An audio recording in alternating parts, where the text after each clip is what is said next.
on-air Breaking Into Radio panel. This panel will explore opportunities for artists to get their music played across different radio networks and what the DJs and producers behind the scenes look for. I'm your moderator for this panel. My name is Ben Wynter. I work at AIM, which is the Association of Independent Music, where I'm the entrepreneur and outreach manager.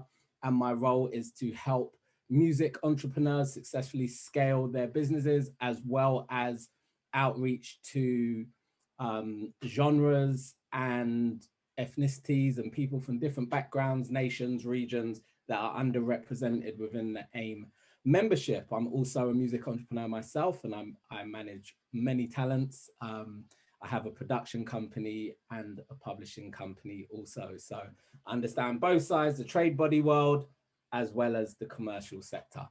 I'm joined by 4 amazing panelists today, and I'm going to let them all introduce themselves. I'm going to go around as I see them in my screen, and I'm going to start with Delaina. Please introduce yourself. Hello, thank you very much for having me. I'm Delaina Sepko. I currently host and present a show called Beats and Breaks on Sunny G Radio in Glasgow. But I started out life as a sound engineer and then moved into audio archiving and music curation. And I'm also now about to start production for a new radio series called The Scottish Hip Hop Show. Brilliant, excellent, thank you for that. Vic, would you like to introduce yourself? Hello, I'm Vic Galloway. I make programs for BBC Radio Scotland every week on a Monday night, 8 till 10. I started on radio in 1999 when I presented a program on Radio 1 for 11 and a half years. I often stand in and present shows on BBC Radio 6 music. I've done stuff for the World Service, bits of telly. I'm the luckiest guy alive because I basically turned my teenage hobby into my job. So as well as presenting radio programs, I've written a couple of books on music. I've done lots of journalism. I also make music. I've got a band, a new sort of project called Check Masses, and there's a little bit of hip hop in the mix with that. It's kind of hip hop and dub and rock and roll and soul all kind of mixed together. I DJ, I host events, and all round music nerd turned professional, basically. Thanks for having me. Excellent, thank you for being here. Casey, do you want to introduce yourself? Tell us. Hey guys, how you doing? Thank you for having me. My name's Casey. I'm a DJ and music producer and radio host from Glasgow. I run an events platform called Peach, which focuses around hip hop and rap music. And I'm also the co-founder of a recording studio, which is based in Glasgow, and it's called 644 Studios. I host a radio show on Foundation FM, and that's called Peach Radio. So, thank you. And last but by no means least, Kieran.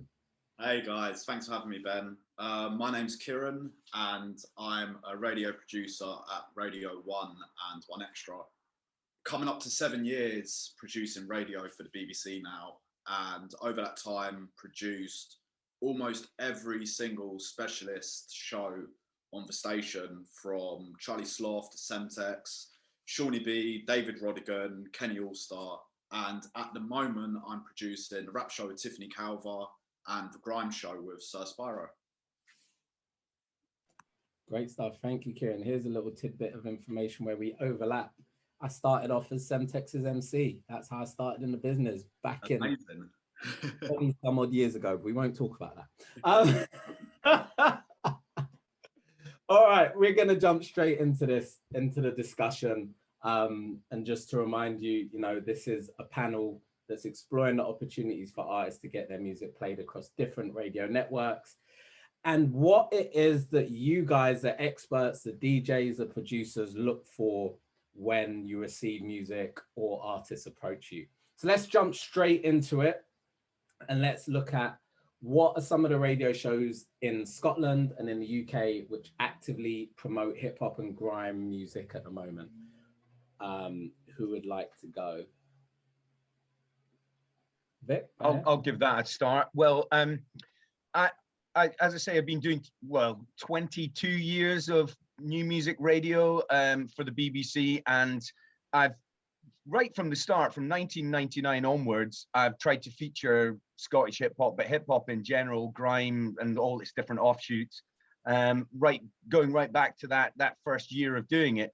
However, I think it's quite sad to say that there's probably not enough radio in Scotland which features hip hop, to be honest. I mean, I'm only on a couple of hours a week, and I do throw in some Scottish hip hop and some international hip hop, you know, whoever it may be, going back to classic tracks, Public Enemy or The Roots or whoever, right through to brand new stuff, Little Sims or whoever I may fancy playing that week.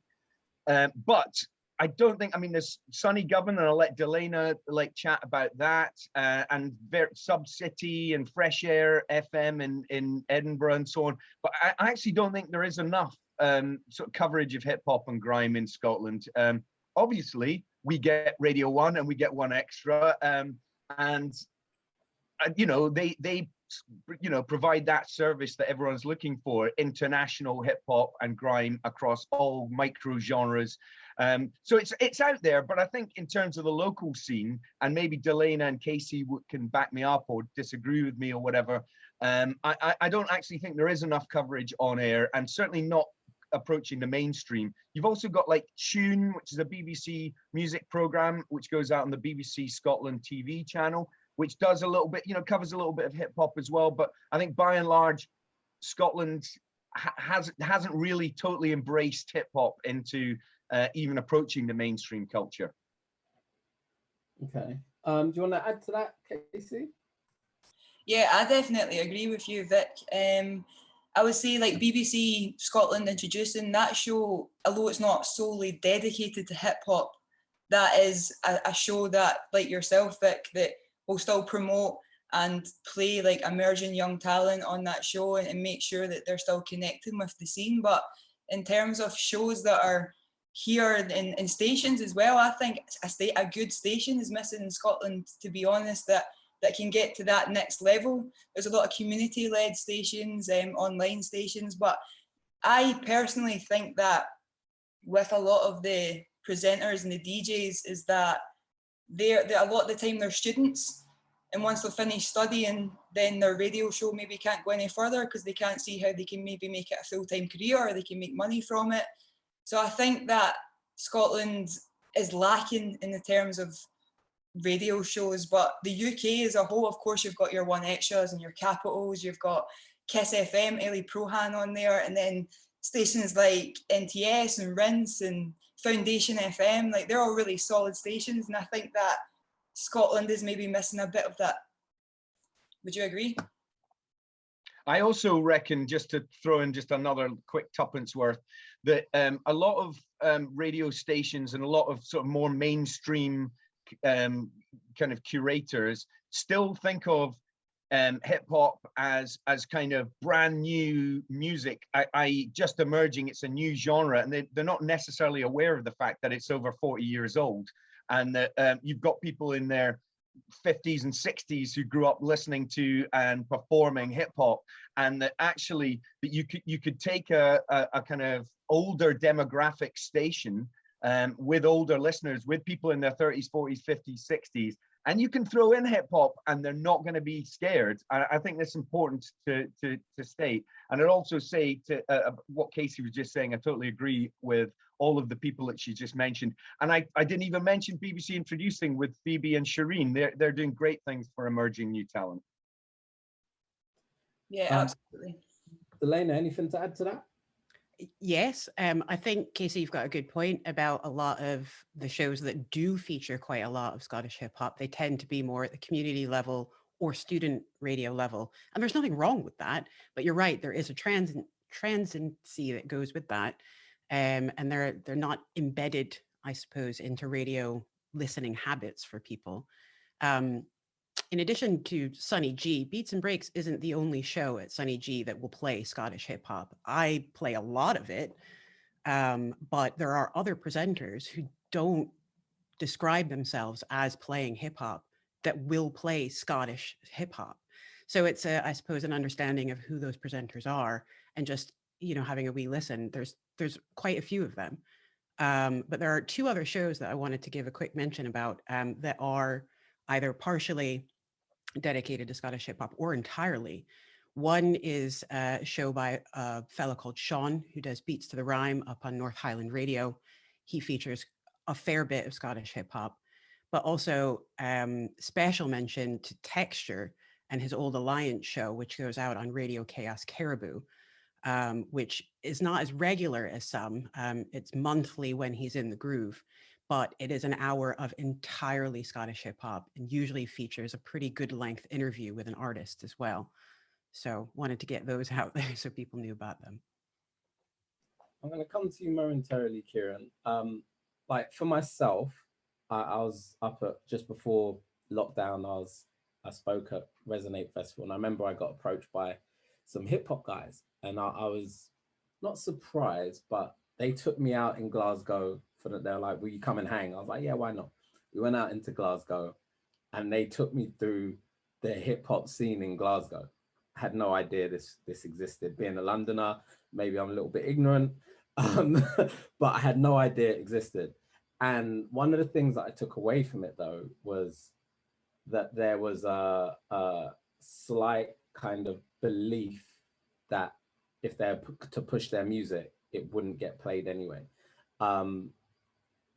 Why do you think that is, especially within Scottish stations, before we start talking about national stations, within the kind of specific stations that you guys have already mentioned, and the opportunities that there's still a apathy towards them? And also, I guess the second part of that question would be, how do we change that? I think it's because they probably haven't seen anyone do it before, or at least get to the height where like Southern artists are getting to, like artists born in London, for example. But it only takes one to knock down that door. Like Bugsy knocked down the door for a lot of Northern artists, and now if you look at the One Extra playlist, for example, it is so regional, and it's amazing the amount of artists that are coming through. So all it takes is one artist to knock down that door, and yeah, the floodgates are open. So I don't think there's anything stopping Scottish hip hop artists from reaching the levels they are. Yes, it's harder, but it's fully within reach.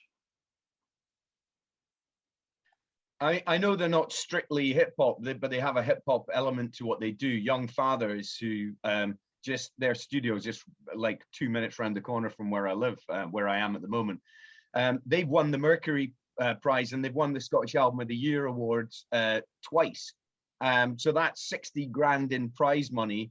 They're, you know, famous around the world. As I say, they're not a straightforward hip hop act, but they throw in hip hop into the mix, and they're an international band. So there is no glass ceiling if what you're doing is world class, I think. I think there's often, and I wouldn't just say this about Scottish MCs or Scottish producers, I just think in general, a lot of people emulate their influences. They produce beats the way that they, you know, the beats that they like other producers have made, whoever those hero producers are, they rhyme in a similar way. And I think it's always about trying to find your own identity, your own character, and you know, and your own particular sound, whether that be a local thing or an international thing. So also what I would say is, because obviously I play indie music, rock music, reggae, you name it, right across all kinds of genres. And if you're making rock music, you better make sure that your sound or that your production is as good as, let's just say, Foo Fighters or Biffy Clyro or someone like that. It's, you know, it might not have to sound like those bands. In fact, it's probably best it doesn't sound like those guys, but the production has got to be as tight as that. It's got to be as shiny as that. It's got to be as big as that, if that's the kind of market you're going into. And if you just take that example and point it towards hip hop, if you want, you know, your tunes to compete with Stormzy or whoever it is, then you better make sure that your rhymes are as fresh and as tidy and as tight as his, and that the production is. Or you're doing something completely different and you're taking stuff in a completely different path in the way that perhaps Young Fathers are. Go ahead, Casey. Thank you for that. Vic, go ahead. Yeah, I agree with you as well. I think a lot of the time for Scottish artists, especially MCs and rappers, it comes down to clarity. and making sure that their clarity is enough for people in London to understand, to people in Wales to understand. I think a lot of that is a barrier, because as soon as you hear a Scottish accent, if you don't understand what they're saying, a lot of people just switch off straight away and be like, yeah, that's not good enough. When it is, it's amazing. You've got rappers like Shogun, for example, who's amazing, and he can spit all night. If I had to have someone to back me in a rap battle and just spit for me, it'd be him. But when it comes to making songs, is different from being able to just rap. Do you know what I mean? Like actually putting down, like what you were saying about the production's right. You've got to make sure that you're putting down your verses right, make sure the clarity is right, so it's hitting the same polished version of the rest of the UK just to compete with that. I think that's a huge barrier for Scotland.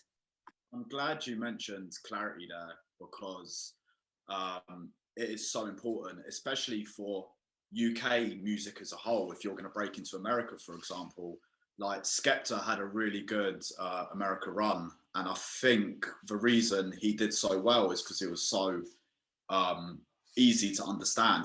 He rapped with so much clarity. So yeah, I do think it's important for Scottish artists to rap with clarity too, but don't lose what makes you unique. Like back in the day, there was UK artists rapping in American accents, and then it came with someone like Rodney P to come knock the door down and switch everything up. And now we're proud of our accent. So yeah, it's important. Rap with clarity, but yeah, stay true to yourself. Otherwise, everyone sounds the same.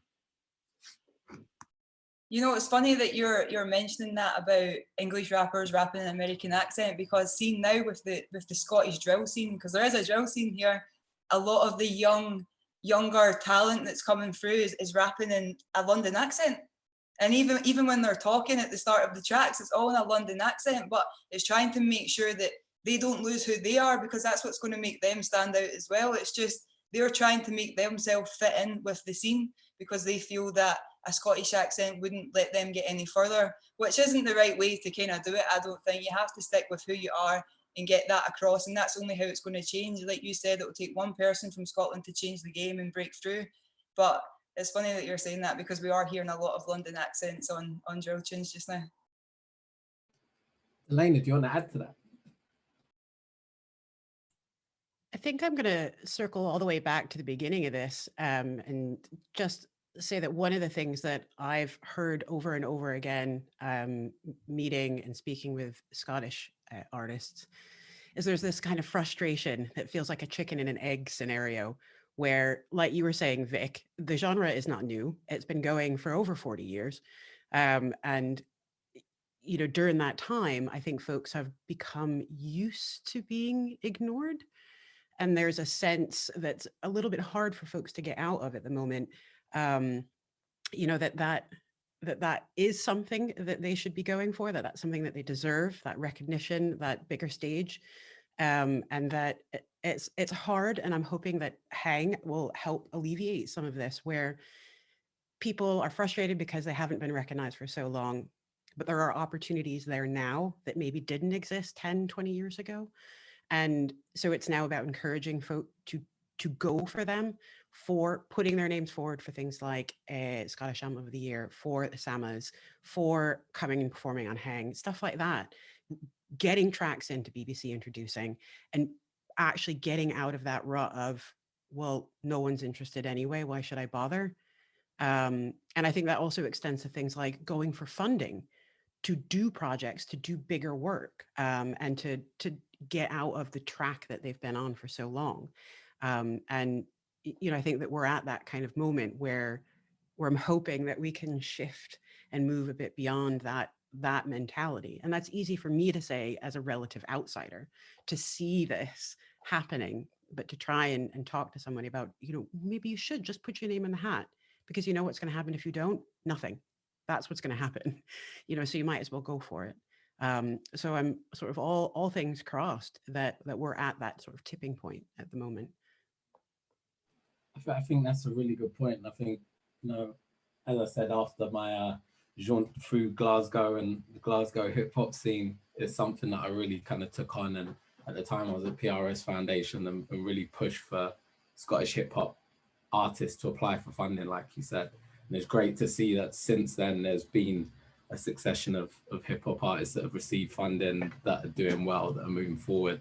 And that's really good to see that, you know, obviously, like you said, once one person got it, it was almost like, oh, okay, I can actually get this, because, you know, scenes are aware of what's happening. They see somebody receive something, they go, okay, if they can get it, then I can get it. And that's how it begins. So that's really good to hear. But you are kind of leading me on to another question about the quality of music. And when it comes to radio, you know, how important is that quality of music? You know, in terms of the accent as well, is that something that is important to you to hear, that different accent, or the fact that they are trying to sound like London drillers? Does that work in their favor, especially when you're talking national radio? And, you know, in terms of radio friendly versions of records, how important are those as producers and DJs to be receiving a radio friendly version of a record? I'll jump in here. Everything Vic previously said about the production of music is so spot on. Like, the quality of tracks that are being delivered to us at BBC Radio is so high. And if your track is coming to us not mixed the best, sometimes they're not mixed at all, it's just not going to cut through. You're not going to catch the listener's ear, and you're not going to catch our ear as producers and DJs. So that's point one, that, yeah, you need to put your best foot forward when you're putting these tracks to people like me. The second part of the question was radio cleans, I believe. And yeah, that is so important. For someone like the BBC, we have a lot of staff, so we have the capacity to clean tracks ourselves. Every single track we play on the radio, either my or a member of my team listens to.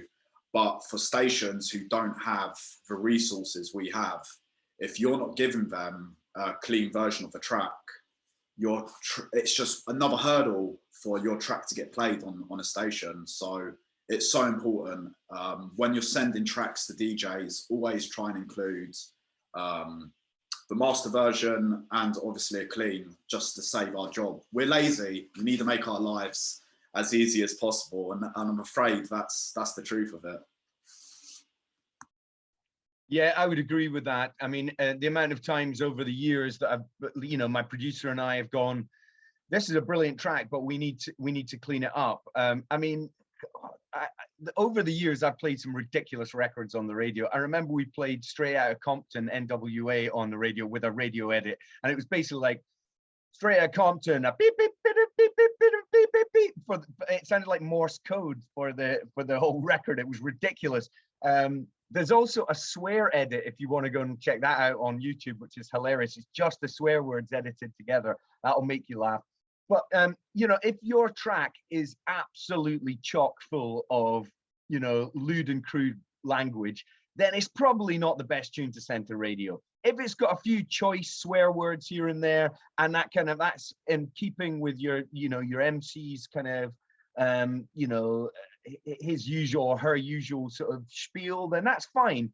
Bleep them, do something funny with them. And quite often, like an odd radio edit where there's a car horn, I don't know, we played some radio edits when people have put sort of or whatever instead of the swear words, or they've reversed it or whatever, and it kind of almost shows up there's a swear word in there, you know it, I know it, everyone knows it, but we're not actually swearing. It's completely up to you. But if in doubt, do an edit when you just dip the naughty language. It's, you know, as Kieran was saying, it does, you know, it keeps, you know, it's a lot less work for my producer. I won't actually do it, so I don't care, but my producer will have to do it. So spare him some work, and also the producers of BBC Introducing and so on and so on. It just makes everyone's life a little bit easier. So have a think about it. And if it is littered with swear words, maybe that's not the single. And sorry, just to jump in once more, it is really easy to clean records. On Adobe Audition, there's like 3 different plugins which you can do to suck the swear word out. And failing that, send an instrumental with your record when you send it to a DJ or a producer or a radio station. With the instrumental, we can make a super clean edit ourselves. The trouble is when we get a track which is littered with swear words and then we have to reverse half the track, that's what we don't enjoy playing on air. So yeah, if in doubt, send an instrumental to people like myself and we can do a super clean edit for you. Yeah, I'm just picking up on this as well with sending in tracks to radio stations with producers that have to clean it themselves. I mean, you guys do a great job, but sometimes if there is a lot of swearing in it, the whole track is pretty much just reversed.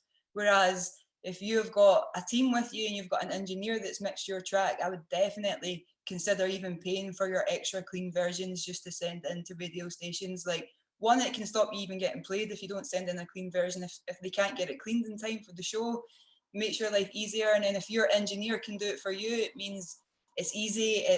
They can take out what words they need to. They can make it more interesting, like what you were saying, Vic. It just makes life a lot easier. Like, you can't cut off any chances to get played on radio. So definitely get it done in studio if you can. I suppose I've just got one more thing to add. Like, I'm a massive discographical nerd. So the way to go straight to my heart with these sorts of things is to include a very comprehensive production credit list as well. Like, I want to know who the producer is. I want to know who mastered it. I have a whole spreadsheet filled with this kind of information. And the more boxes that get filled in, the happier I become. So that is a little like Beats and Breaks top tip. But I just want to back up the instrumental thing as well, because I don't know about the rest of you, but I use beds to chat over. And so if I have an instrumental of something, you're pretty much guaranteed that not only am I going to play your track one week, but I'm going to use it as a bed the next one. So you almost get a 2-for-1 there.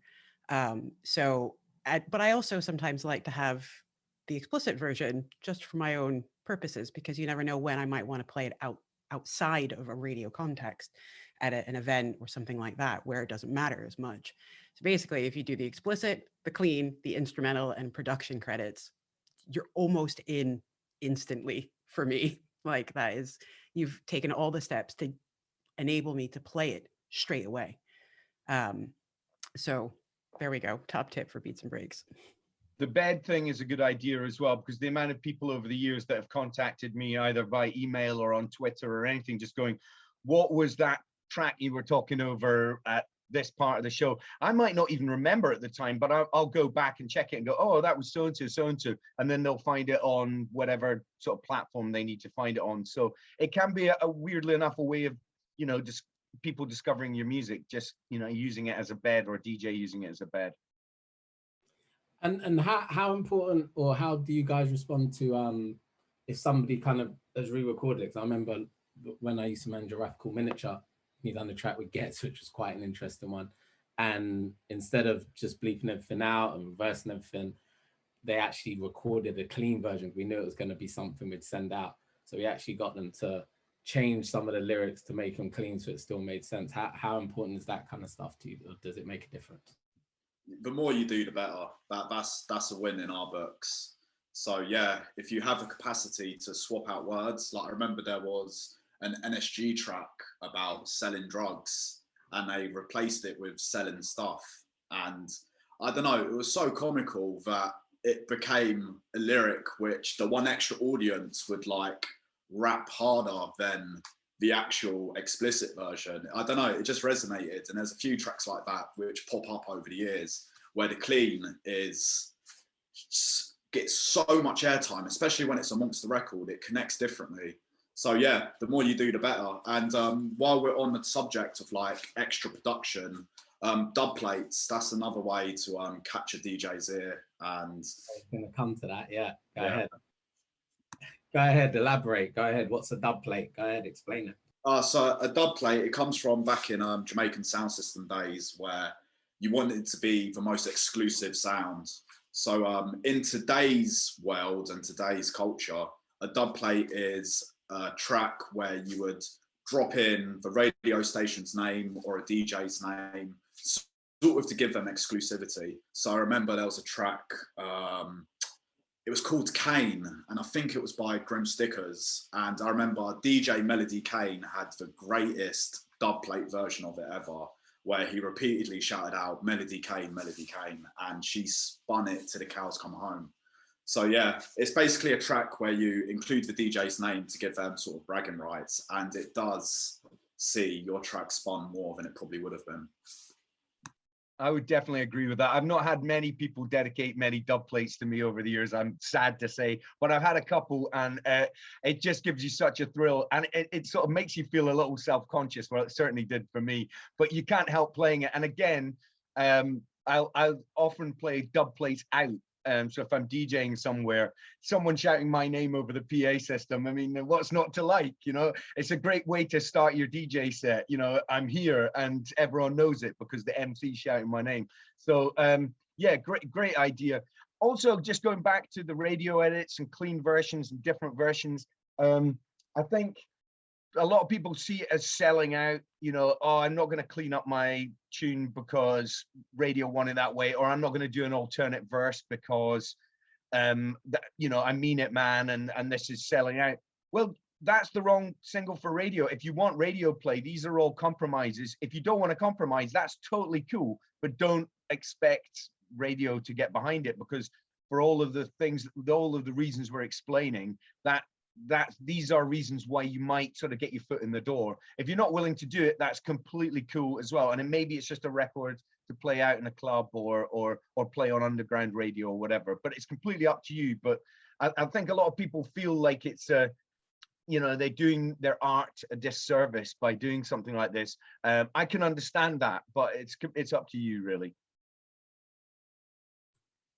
If I could add one small thing, listen, I would take a dub plate. Nobody's done me that honor yet, but I will gladly take an ident. Yes, 100%. Like if I get a folder that has those other things I mentioned plus an ident, literally I will play you the next week. Like, you know, I really value those little extra bits that I can put in that mean that there's, you know, it makes things sound better from a production standpoint. It gives me a wee bolster as a presenter and a host. Like, I like to know that people are involved. But also it's an extra opportunity for folks to literally get themselves heard. In this case, it's in a slightly different form. It's not the music, it's a wee something extra. And sometimes I don't need to necessarily play it at the front of their track. Like if it's a good ident, I'll drop it anywhere because it's good. So even if somebody's not sort of willing to do dub plates, like an ident will go a long way, at least for me. There you go. I think anybody that's tuned in, if you want to get your music played on Beats and Breaks, idents, dub plates, you're guaranteed to get played. Get them across. Get it done now. All right, so we're talking about kind of what happens once it's at radio. How does an artist or a music entrepreneur go about connecting with radio, with the DJs, with the producers? How do they get their song on radio? How do they get to you guys? That's what everybody tuned in wants to know. I'll start then. There's the easiest and quickest way is also the most expensive, which would be to hire a radio plugger. Radio pluggers, their job is basically to plug your music to DJs and producers, and even go as far as plugging your music to Spotify playlists and Apple Music, etc., etc. So that's the quickest and most expensive route. But then again, there's nothing they can do which you can't do yourself. So sit down, open a spreadsheet and get as many emails as possible, but only relevant emails. There's no point sending, like I produce hip hop and grime shows. There's no point sending me a poppy dance record. It's just not relevant to what I do. So yeah, dig, get those emails. And a little tip, more time, email for any organization will be first name dot surname at bbc.co.uk. So take that format and run with it, and you could get a lot of emails. Just yeah, I'll just sorry, and jumping in, Casey. Sorry, just to back up what Kieran said. Do your research. It's easier than ever. I mean, it's a bit time consuming. You'll have to sit in front of your laptop for a few hours doing this, but you can probably find out all the programs, or the vast majority of programs across the BBC. That's local stations, that's nationwide networks, it's everything in between. Also amazing radio, different student radio stations, internet stations, so on and so on. And if you don't find it directly, ask your network of friends. I'm sure they will have, oh, we've got this dozen contacts from France or from Germany or from, but don't do that scattergun, what Kieran was just sort of alluding to there. Just email everyone that makes music programs at the BBC. It's a total waste of your time and actually could maybe do you a disservice. You just want to find the 20, 30, 40 key email addresses.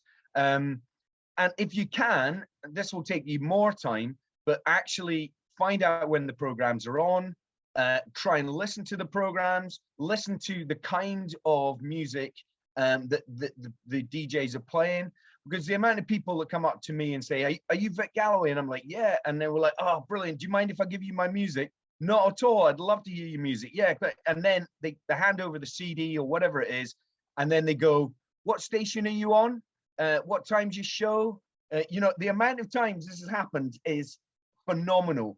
And, you know, I will still listen to that music. I will still give it the time of day and so on. But you're not really like putting yourself in anyone's good books.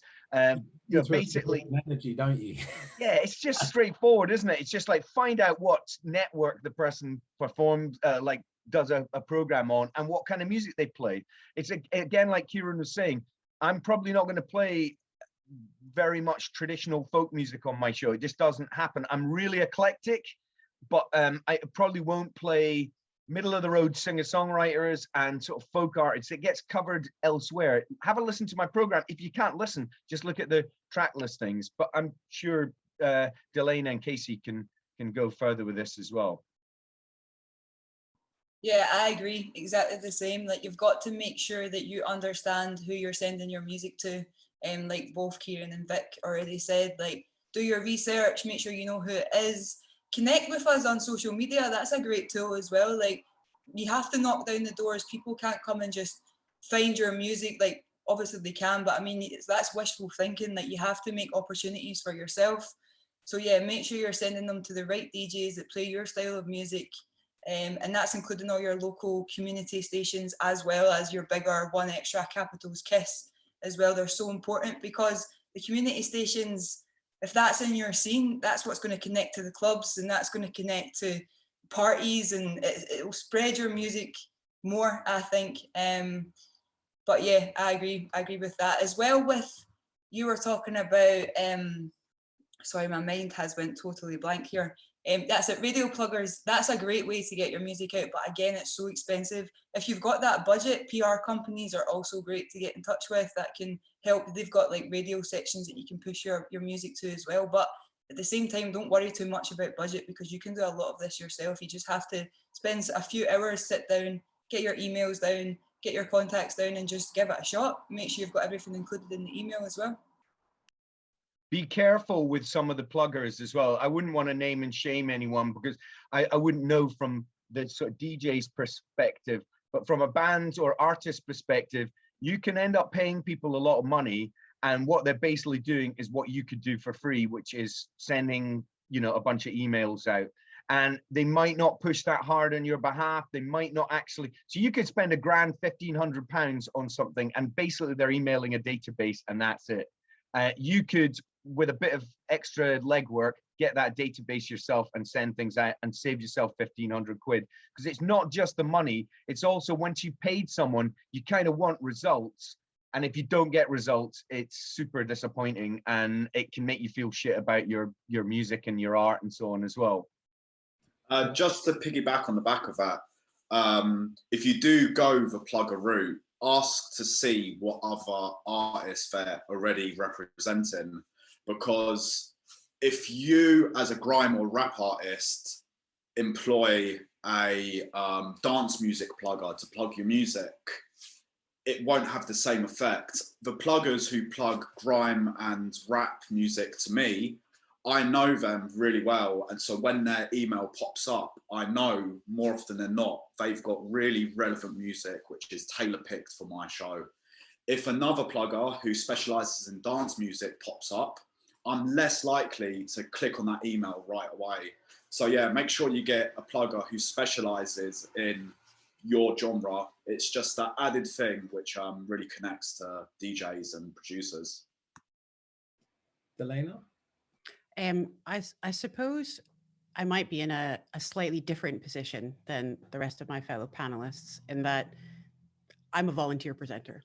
I do this because I like it at Sunny G. And so I have a very particular sort of priority when it comes to making, like, people reaching out and making connections. It is as important, if sometimes a little more important, than the actual music itself. Because I really value having those connections directly with the artists and the producers, the engineers, the other radio presenters in the area. Like I want a network, and to develop that network. And the tool, I suppose, that I have is radio. And so when it comes to reaching out, social media is where I sort of operate at the moment, mostly Twitter based. So it's pretty easy to find me in that sense, and to reach out. And I'm very open to people doing that. And it just means for me that if there's a relationship there, and I'm not talking best mates, like we don't need to go to the pub together and all the rest of it, but a working relationship where I try my very best to keep an eye out for what's coming out, for who's done a thing here, for an event that's happening, all this kind of stuff. But there are far more of them than there are of me. And I need a little hand sometimes. And if people just reach out because there's sort of a relationship there, kind of history, then I know that every time that this MC has got a new release, he's going to send it to me. That if anytime this artist has done an event, that she's going to let me know about it, and that I can then take it and run with it. So it's that connection, those relationships that are actually really, that's what I've been building through Beats and Breaks. I play music to do it. So I think that's really important, like you said, Vic, to know the presenter and know the show, that is what underpins everything that I do for Beats and Breaks. And I think it's probably fair to say that the more reciprocity there is, the more likely I'm going to play stuff. It's just. Yeah. I would just add into this as well. I build up relationships with managers, labels, obviously the artists themselves, and just people who are fans. People get in contact with me and just go, Vic, have you checked this band out? I think they should be on your radar or whatever. And that's really useful. And building those connections. Again, like Kieran, pluggers, a lot of pluggers send me stuff. And you have trusted pluggers. There are people that you don't like every single act that they send you, but you like the majority of what they do, or you feel safe that even if it's not to your personal taste, it's of a quality. So be careful if you're going to go down the plugger route. But also, if you listen to my programs, or at least look at the playlist, look at the fact that I do play hip hop, but it's not a hip hop show. And I don't want to get anyone's hopes up too high and going, right, Vic Galloway is going to be smashing 2 hours of hip hop every week. It's just not going to happen. I'll play tracks scattered across shows, but it's not a full hip hop show. Whereas Delaina and Casey, you're probably more likely, to get plays from them straight off the bat. I also want to see an artist develop and see what they're doing, and maybe listen to an EP or a mini album or a full album, and then pick a track from it and give them a little platform there. So there are all sorts of things going on here to hopefully get your foot in the door for some radio play. I'm going to throw in a couple of shameless plugs, which can help those of you that are tuned in. So AIM have the associate membership tier. So anybody that's viewing this that has released music via distributor, you have free access to information on pluggers and how to get your music to radio. So all you need to do is get in contact with your distributor and they will send you a code and you can sign up to AIM and you have free access to that resource and many other resources. Also, my other shameless plug on behalf of AIM is going to be that as a full rights holder member at AIM, we actually have a radio list. We have a full BBC producer list, full BBC DJ list, as well as other stations as well. And as a rights holder, all you simply have to do is press download. And I always say to people, that's far cheaper than spending £1,500 on a radio plugger. You build up your own relationship, and I'd rather spend 150 quid taking Kieran to lunch and talking about why he should be playing my artist than spending 1,500 quid for one single to be promoted, when I can grow a relationship with Kieran and know that my music can get played again and again and again. And I can call him up and, you know, he'll pick up, so he might get a free lunch out of it. So you can way to do it. So those are resources that are available to you. But as well as that, you know, it's always a good idea to try and build those relationships, as everyone has already said, because then you can go back again and again and again. And that's what's key. All right, so that's how we get our music to radio. You've kind of touched on it a little bit, but maybe we can go into a bit more depth. What is it that you guys look for when you're programming your show? Like, you know, Kieran, when you're talking to your DJs, you know, are you suggesting records, or do they just put it together, or do you put it together, the show together? Does that make sense? Do you put show together? Yeah. Bad English, but you know what I mean. And how, you know, how do the rest of you put your shows together, and what are you looking for? So yeah, every presenter I've worked with is very different, and it changes from show to show. But I've always been someone who's been quite involved in the music on the show. I'm a music lover, so if I see someone who I think's great and deserves a leg up, you bet I'm gonna push for your music to get played as well. But in terms of what me and other presenters look at, we look at absolutely everything. We look at socials, we look at radio plays, we look at YouTube numbers, we look at your personality. Like, if we're thinking of getting you on air and we see an interview you do where you're really dry and not much of a talker, then you're going to miss out on that opportunity, unfortunately.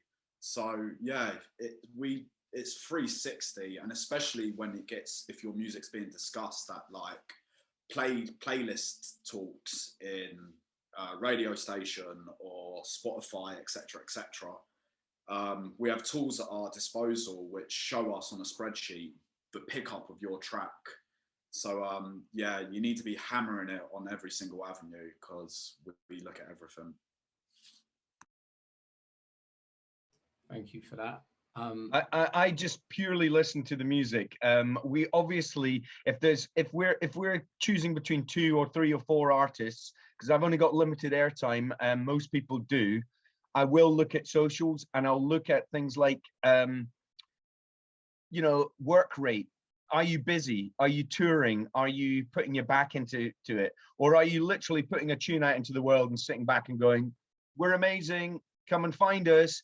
Because if it's a toss-up between 2 artists, say, for that one slot in your show, you're probably going to play the one which has got like 10 tour dates and a streamed live show, and then, you know, whatever else they've got happening.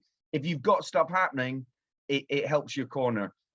But what I'm really looking for, ultimately, in any genre, hip hop or rock and roll, it doesn't matter, is your character, your personality, you know, originality. It's the hardest thing in, I can't believe I'm saying it, but and it's the hardest thing in the book and all that, but it's also like, I don't want to hear your version of someone else. I want to hear you. So try and make your music, your production, your lyrics, your whatever style you're doing, just make yourself come out of it as much as possible. We've talked about making sure that the production levels are high and all that kind of stuff. Maybe, you know, if you're contacting me or someone else at the BBC or anywhere else directly, be polite in your email. You know, the amount of people that try to be cheeky or like sort of rude basically in an email, it's just like, I get it, you're trying to stand out, but it'd be much better if it's just straightforward. doesn't have, you know, I'm not asking you to kiss my ass or anything like that. Just be, you know, hi, I'm me. This is the music I make. Wondering if you might want to give it a listen.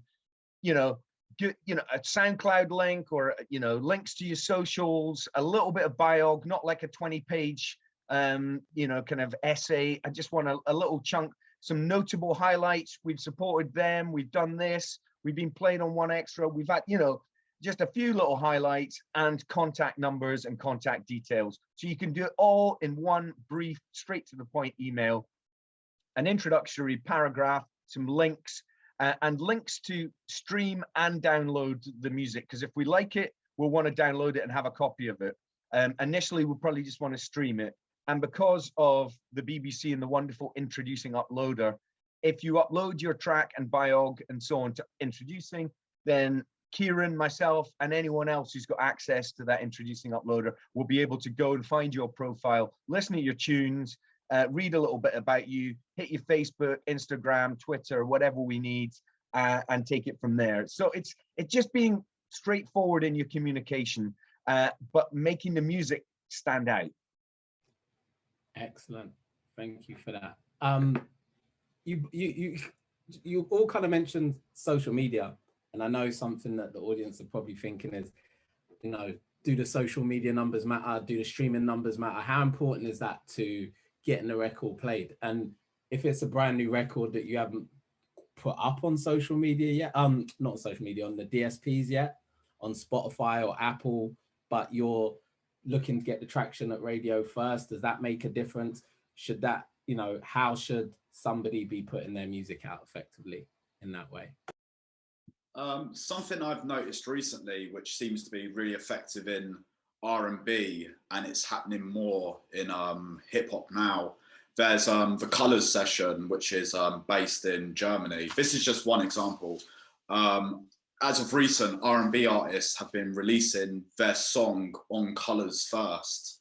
And it's obviously, they've got a great user base. It gets hundreds of thousands of views. So then when it comes out on the DSPs, it's straight added to a high spot on these playlists. So Bella, an artist called Bella, recently done that. And then Unknown T did it a couple of weeks ago with his latest single. And it's just a creative way of cementing your place at the top of these playlists. So yeah, radio doesn't have to be first, and the DSPs don't have to be first. You can create a bit of a buzz so that when it does come out on these platforms, you're higher up on the playlists, or people are seeking it or pre-adding it to their phone. You're a cut above the rest. So be smart with how you get your music out there. Anyone want to add to that? Or I agree with everything that's getting said. I think as well, just touching on it again, what we're looking for is like good quality, because there's so much music that gets sent in. If the quality of your music isn't good enough, then it's not going to get played, you know. And just making sure as well, what everyone was saying when you're sending in the emails, we've got little bits about you, where you're from, what music you're making, shows that you've played, like all the highlights you were saying, Vic, is really, really important. And if you can get on to things like colours and all that, then you're already winning, I suppose, at that point. What I would say is that I think social media is seen by everyone as the be all and end all. If I don't have X amount of Twitter followers or Instagram followers or whatever, then no one's going to care about my music. And also streams as well. It's like, obviously, if I discover a new artist or even want to play someone who's been putting out records for a wee while, and then I go and find all their different profiles online and their numbers aren't that high, I don't care. In fact, sometimes I feel, well, people haven't discovered this artist in the same way that I'm discovering them, and actually I want to give them a more of a leg up, you know.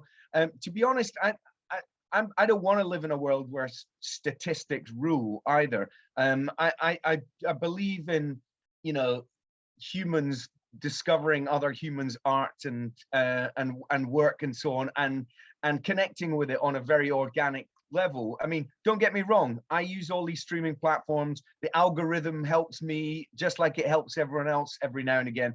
But I do think that good selectors, no matter whether they be radio, DJ, or anywhere else, A&R people, they have heart and passion for what they do, and they'll take a gamble, they'll take a risk on something. The idea that everything is risk-free and it's just statistics led leaves me a little bit cold. So don't worry too much.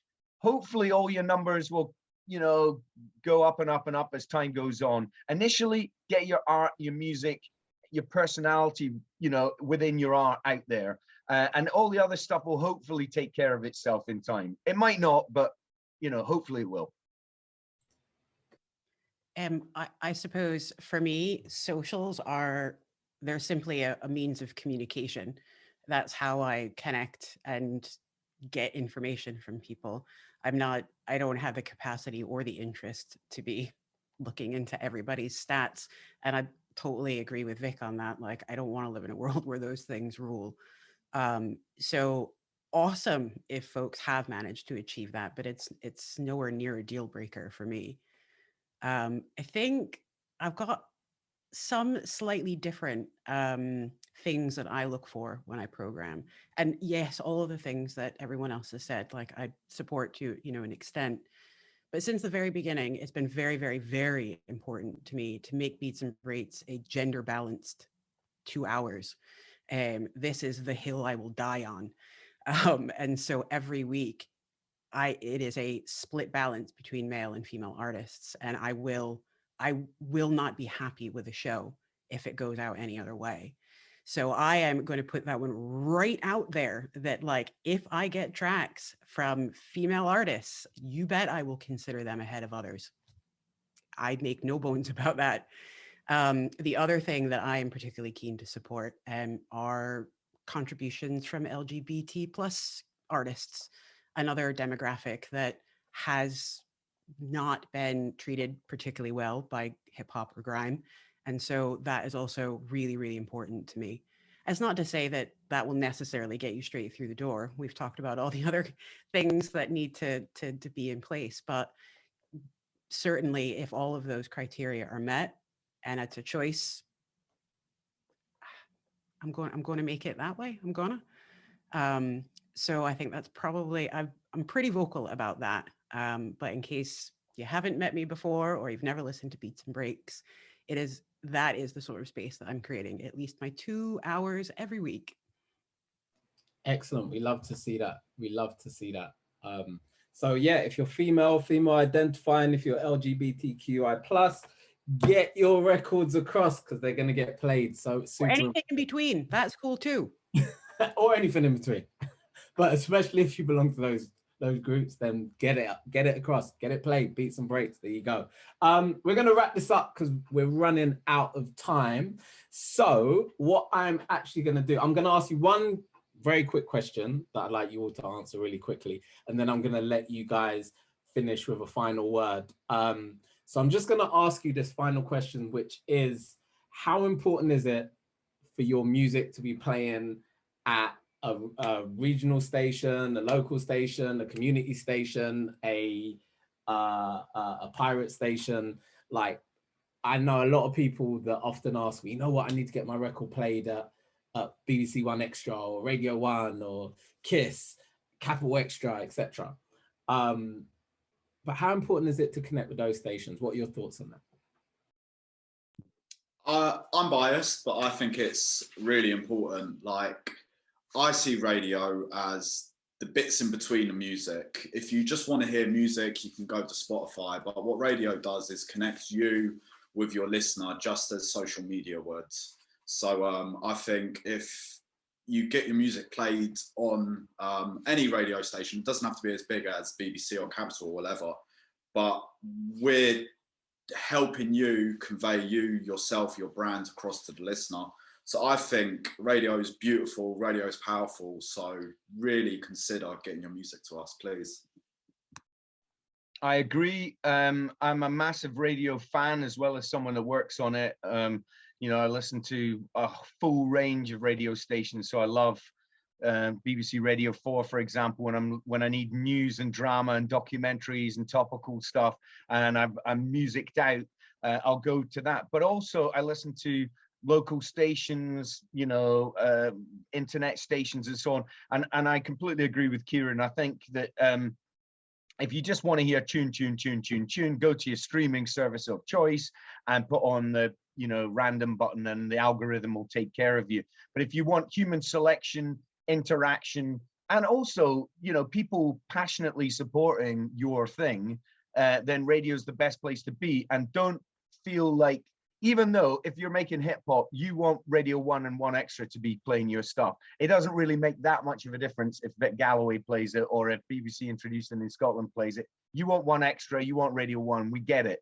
But don't sort of sniff at the smaller stations and the smaller shows, because it's all part of learning your craft. It's all part of, if you get an interview or a session or anything like that, it might be the first thing that you've ever done like that.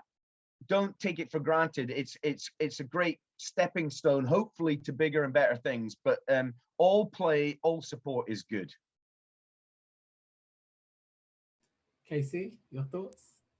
Yeah, I agree. If you're an artist, you have to be considering radio play. It's just a goal that you have to try and achieve, whether that is the smaller stations or the bigger stations as your aim. Like you said, interviews, just sending it out. Like it's really, really important. And yeah, it's something that you've just got to do, I think, as an artist. Excellent. Delaina? Yes, I think it's the short answer. Like, also, why not? You know, we certainly know what happens when you don't ask for something. Nothing happens.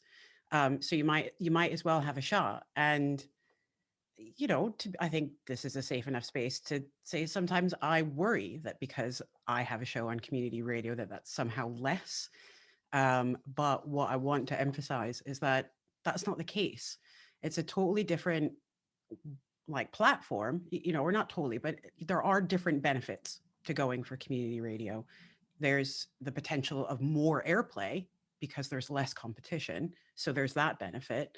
Obviously, some of the bigger stations have a bigger reach and a further reach. So there's that benefit there. But echoing, yes, there's interview opportunities to help with those sorts of skill sets, as well as getting the exposure for music. So, you know, why not? Just go for it. What's the worst that's going to happen? Nobody's going to play it. Like, so go for it. Brilliant. Thank you. All right. That's the end of this amazing panel. You guys have been brilliant. But before you go, I'd just like you all to go around. We're going to go around one by one. Just give one tip to our audience to get your music to radio that they should take away from today. So let's go around. We'll start with Casey and I'll work my way around. Casey, one key tip to get your music to radio. Widen your audience. Look at all the stations and everyone. I know I keep talking about it, but these community stations are just as important as your bigger stations. That's what gets your music to parties. That's what gets your music to the clubs. And make sure you're connecting with the DJs, social media. Sorry, I'm going on with more than one. But yeah, that's mine. Widen your audience 100%. Excellent. Brilliant. Kieran, you're next on my screen. I'll just say hip hop's protest music. So if you're feeling disenfranchised or you're feeling that you're being overlooked, put that into your art and it speaks volumes. Like, we want music which makes us feel. So if you're putting your struggles into a record, it's going to make us feel something. And yeah, the art's at the heart of everything we do. So yeah, smash it. Oh, sorry, I was on mute there. Vic, go ahead. Thank you for that, Kieran. That was excellent advice. Vic. Okay, mine's straightforward. Don't be a dick. It's as simple as that. You know, the people who are supporting you, whether it be at 1Extra, Radio 1, Radio Scotland, Sunny G, anywhere that you're, you know, potentially going to get help and coverage and support, they're music lovers. They're, you know, they're potential fans of yours and all your mates and your whole scenes. Just don't be a dick. Be nice to people. Be polite. It's not a question of being a sycophant, of kissing ass. It's about being straightforward. And if a door opens and an opportunity presents itself, if you're the nice guy or girl, then you've got more of a chance of going through that door and on to bigger and better things. The amount of people that have come and done sessions for us over the years across different genres and have been complete arseholes, they don't get asked twice. They don't come back. The good bands and the good artists and i.e. nice people do get invited back. So that would be you know, I would say this in any walk of life, but in terms of music and your career, don't be a dick. Yeah, I've always had a good result from taking cupcakes to interviews. It's a winner. Delaina. Well, Vic stole mine, which was please be nice, but I think his was a far more impactful way of putting it, which I suppose then I would say know who you're pitching to. Like that is really important. You know, understand the station, have a decent understanding of who the presenter is, you know, and what, you know, backing up what Vic said, like there's a selection, a wide range of stuff that he'll play. But if you listen, if you know the program, you know that there are some areas that necessarily won't be covered. And that's fine because there are plenty of other places to go looking.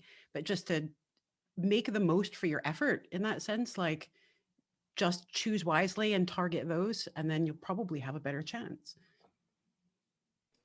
Great stuff. Thank you all so much for your time, for all of the amazing information that you've given us and given to the panel today. I think all of it is really, really useful. This has been the On-Air Breaking Into Radio panel. Please make sure that you check out all of the other amazing panels that are taking place across the Hang conference. And yeah, stay tuned, see what else is happening, and get your music to radio. We now know, get your idents done, get your dub plates done, you know, take Kieran out to lunch, you'll get your music played, make it happen. Thanks everybody for tuning in. Bye-bye. Thank you guys.